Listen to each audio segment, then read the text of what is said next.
जिल्ह्याचे नेते यशवंतराव चव्हाण साहेब त्यांच्या सगळ्यांची स्वतः सुद्धा अवधूभर अण्णांच्या सांगण्यावर आम्ही सगळे विचारलो.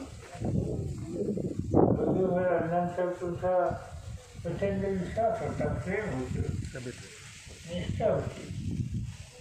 आणि अण्णांनी सुद्धा आपल्यासाठी, तालुक्यासाठी, कारखाना वाढण्यासाठी अतिशय मोलाची कामगिरी केली. याची नोंद आपल्या सगळ्यांच्या आवश्यकता होती.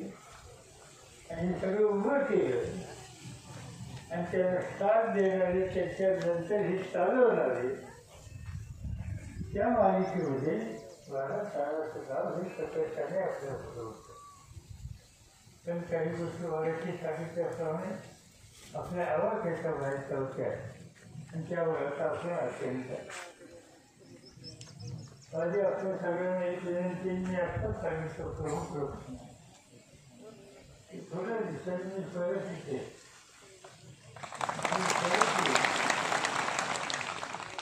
जसं कल्याणरावांनी सांगितलं की सवरी कारखानदारी नीट कशी करता येईल त्याच्याकडे सुद्धा कारखानदारी सुधारली पाहिजे.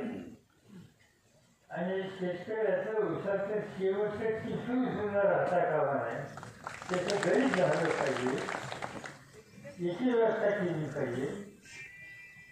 आणि जे काही अर्थकारण बिघडले त्याचं कारखाना बाहेर काढून ऊस उत्पादकांना रास्त किंमत देण्याच्या दृष्टीनं काय कारवाई करता येईल या सगळ्या गोष्टीचा विचार त्या ठिकाणी उठून काही निर्णय घ्यावे लागतील.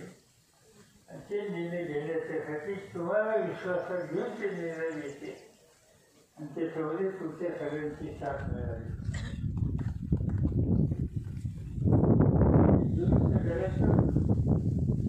आत्ताच सांगितलं दिसत पंढरपूर हे सोलापूर जिल्ह्याचं तालुक्याचं महत्त्वाचं ठिकाण आहे.